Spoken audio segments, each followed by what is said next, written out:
सोनीपत लोकसभा को लेकर के अभी भी पेंच फंसा हुआ है और अभी तक भी कांग्रेस ने अपने पत्ते नहीं खोले हैं। हालांकि मोहनलाल बडोली जो है वो बीजेपी के प्रत्याशी मैदान में उतर चुके हैं और प्रचार प्रसार भी शुरू कर चुके हैं। कांग्रेस का लेकर यहां अभी भी पेंच फंसा हुआ है, नाम जो है वो फाइनल नहीं हो पा रहे हैं।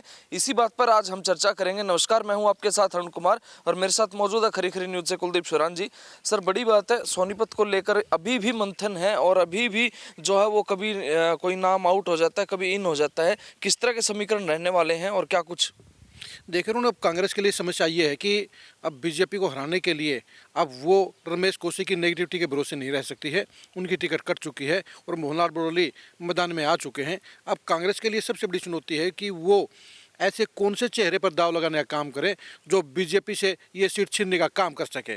अगर कांग्रेस ने सही प्रत्याशी को टिकट देने का काम किया तो उसकी जीत के आसार बन सकते हैं, और अगर उसने गलत चेहरे को टिकट देने का काम किया तो उसकी लुटिया लगातार तीसरी बार डूब भी सकती है। एक बड़ा यहाँ पे चीजें आ रही है निकल के, भाई सफेदों से चुनाव शुरू करे, राय से चुनाव शुरू करे या गोहाना से किसी व्यक्ति को प्रत्याशी बनाए, ये इसका फर्क पड़ेगा एरिया के कैंडिडेट का। सबसे बड़ी बात है कि जो कांग्रेस की टिकट को लेकर जो एक सफेदों का और ब्रह्मचारी को लेकर एक कहने की कन्फ्यूजन चल रही है कि दो संत ऐसे हैं जिनके नाम टिकट की दौड़ में मिक्स करके लिए जाते हैं। एक तो ब्रह्मस्वरूप ब्रह्मचारी हैं जो जयराम आश्रम वाले हैं, और दूसरे हैं सतपाल ब्रह्मचारी जो हरिद्वार वाले हैं। अब दोनों का अलग अलग रुतबा है। जहाँ तक सतपाल ब्रह्मचारी की बात है, वो आधे पॉलिटिशियन ही हैं, क्योंकि कांग्रेस की टिकट पर चुनाव लड़ चुके हैं हरिद्वार से और इस बार हार गए थे, और ब्रह्मस्वरूप ब्रह्मचारी वो चुनाव लड़ने से इनकार कर चुके हैं।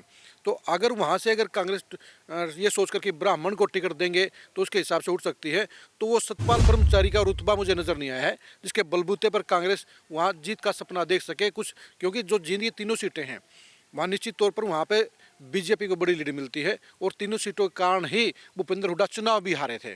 लेकिन बीजेपी को हराने के लिए ये भी जरूरी है कि कांग्रेस ऐसे प्रत्याशी को टिकट देने का काम करे जो मोहनलाल बडोली को उनके घर में ही घेरने का काम कर सके। तो ऐसे कौन से चेहरे हो सकते हैं, कुछ नाम हमने फाइनल किए। तो सबसे बड़ी बात क्या है कि हम पहले बात करते हैं कि राई हल्के की। राई हल्का मेरे अनुसार ऐसा सबसे इम्पोर्टेंट हल्का है, वहाँ पर अगर बीजेपी को लीड मिलती है तो बीजेपी की जीत के आसार रहेंगे, और अगर वहाँ पर जीत मिलती है कांग्रेस को तो कांग्रेस की जीत के प्रबल आसार बन जाएंगे। क्योंकि शुरुआत क्या होता है कि जो राय का जो इम्पैक्ट है वो गन्नौर पर भी पड़ता है, और राय का जो इम्पैक्ट है वो सोनीपत भी पड़ता है, क्योंकि तीन ओर से सोनीपत भी है वो राय हल्के से घिरा हुआ है। तो राय हल्के से अगर जो कांग्रेस का प्रत्याशी जो लीड दिला सकता है उसके हिसाब से ही मुझे लगता है कि कांग्रेस को टिकट देनी चाहिए। और इस मामले मुझे दो प्रत्याशी ही सबसे आगे मुझे कहीं नज़र आते हैं। या तो आप सुरेंद्र दैया का आप नाम ले सकते हैं, या फिर जसपाल अंतिल को भी हम जो है टिकट की दौड़ में मजबूती से मान सकते हैं। क्योंकि जो दोनों चेहरे हैं उनकी कैलकुलेशन के हिसाब से ही कांग्रेस हाईकमान को या भूपेंद्र हुड्डा परिवार को सोचना पड़ेगा कि वो राय से लीड इनमें से कौन दिला सकता है, उसके हिसाब से टिकट देने का काम करना चाहिए। क्योंकि जो टिकट का फैसला ही ये तय कर देगा कि कांग्रेस की टिकट हारने के लिए दी गई है या जीतने के लिए दी गई है। बड़ी बात है, जिस तरह से अभी तक जो चीज़ें नज़र आ रही हैं, देख रहे हैं, चाहे सुरेंद्र दैया की बात है या फिर जसपाल अंतिल की, क्योंकि इन दो नामों पे पहले चर्चा करेंगे। हम सोनीपत की बात कर रहे हैं। राय से सोनीपत से अगर चुनाव शुरू करना है तो इन दो चेहरों पे दाव खेला जा सकता है। सुरेंद्र दैया और उनके जो बेटे हैं और भतीजे हैं वो सभी जो है यूथ कांग्रेस की और सीनियर कांग्रेस की राजनीति वहाँ पे है। जसपाल अंतिल की बात करें तो 40,000 के करीब मेंबरशिप उन्होंने की है और बड़े दमखम के साथ काफ़ी समय से लगे हुए हैं। और इसके बाद बात करते हैं जो ब्रह्मचारी वाली बात आप कह रहे हो, क्या ऐसा हो सकता है कि बीजेपी ने ब्राह्मण चेहरा उतार दिया है और कांग्रेस भी ब्राह्मण चेहरा उतार दे तो कुछ चीज़ें अच्छी हो पाएंगी? देखिए, निश्चित तौर पर ये बात तो सही है कि अगर कोई ब्राह्मण चेहरा कांग्रेस की टिकट पर आएगा तो उसे ब्राह्मण के वोट तो मिलेंगे, लेकिन सबसे इम्पोर्टेंट बात है कि वोट कितने मिलेंगे। वोट क्या 5% मिलेंगे, वोट क्या 10% मिलेंगे, वोट क्या 50% बांटेगा। और मुझे नहीं लगता कि जो है सतपाल ब्रह्मचारी ब्राह्मणों के आधे वोट काट लेंगे।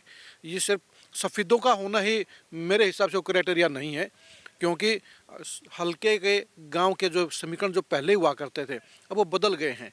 अब लोग गांव के अंदर भी प्रत्याशियों को हरा देते हैं, क्योंकि जैसा सुनने में आ रहा है कि मोहनलाल बडोली के अपने खुद के गाँव के अंदर बडोली में भी हालात टाइट हैं। तो यानी सिर्फ ये मान लेना कि सतपाल ब्रह्मचारी सफ़ेदों हल्के के हैं तो सफ़ेदों के साथ जुड़ाना उनको मिल जाएगा, जुड़ाना के साथ जींद उनको मिल जाएगा, इस सोच से मैं इत्तेफाक नहीं रखता हूँ। क्योंकि जो जींद शहर सीट है उसका मिजाज बिल्कुल अलग टाइप का है। जो जुलाना सीट है उसका मिजाज अलग टाइप का है और सफ़ेदों के जातीय समीकरण कुछ अलग टाइप के हैं।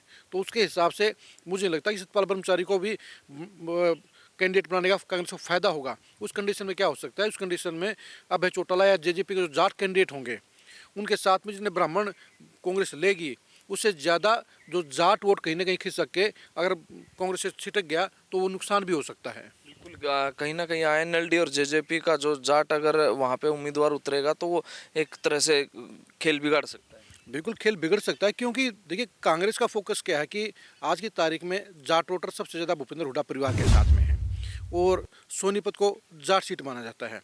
कुछ लोगों का ये मानना है कि भी जो है अगर आ जाए और इधर से भूपेंद्र सिंह हुड्डा जाट हो जाए तो चुनाव निकल जाएगा। हाँ हाँ वो है, लेकिन क्या है कि पिछली बार भी भूपेंद्र हुड्डा चुनाव हार गए थे, तो ये तो कहा जा सकता है कि वो सबसे बड़े चेहरे थे, वो चुनाव हार गए, बाकी कौन जीतेगा।